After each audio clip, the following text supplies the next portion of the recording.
For a brief moment in 1989, Pepsi's chairman could accurately claim that his soft drink company operated the sixth largest submarine fleet in the world, bigger than the entire British Royal Navy at the time. This is not a metaphor. It's an accounting quirk from the end of the Cold War, and it's one of the strangest trades in corporate history. In 1972, Pepsi became the first American consumer product legally sold in the Soviet Union after years of negotiation and a famous taste test moment between Nixon and Khrushchev over a decade earlier that had put Pepsi on Soviet radar ahead of Coca-Cola. The deal that followed was unusual by necessity. The Soviet ruble wasn't convertible on international currency markets, which meant Pepsi couldn't simply collect payment and send the profits home. Instead, Pepsi agreed to a barter arrangement. The USSR would pay in Stolichnaya vodka, which Pepsi would import and sell in the United States, using the proceeds to fund its Soviet operations.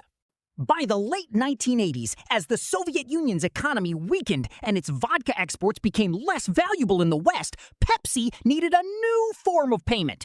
The solution, agreed to in 1989, was almost absurd. The USSR would pay part of its debt in decommissioned naval vessels, 17 submarines, along with a cruiser, a frigate, and a destroyer. Pepsi had no interest in operating a navy. The ships were essentially scrap value, sold almost immediately to a Swedish company for demolition. But for a brief window, on paper, Pepsi's chairman Donald Kendall reportedly joked to a national security advisor that Pepsi was disarming the Soviet Union faster than the United States was. It sounds like a punchline, but the logic underneath it is a genuine lesson in how currency-constrained economies function.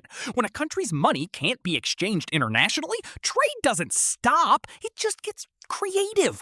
Barter-based deals like this were common between Western companies and the Eastern Bloc throughout the Cold War because it was often the only mechanism available to move goods across an otherwise closed financial border.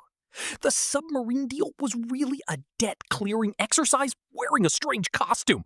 Pepsi wasn't acquiring military hardware, it was accepting the only liquid asset the Soviet state had left to offer that Western buyers would pay real cash for. Later that same year, Pepsi and the Soviet government signed an even larger follow-up deal, worth an estimated $3 billion, involving Soviet-built oil tankers and further Pepsi expansion. Then, in 1991, the Soviet Union collapsed entirely, and most of that follow-up agreement was never fully realized, as the successor states inherited a fraction of the USSR's ability to honor it. Somewhere in a Swedish scrapyard in the early 1990s, a fleet of Soviet submarines that briefly, technically, belonged to a soft drink company was cut apart from metal. No admiral ever commanded them under a Pepsi flag. But for a few months, the ledger said otherwise. And that ledger is a better snapshot of the Cold War's final, exhausted economy than almost any speech given at the time.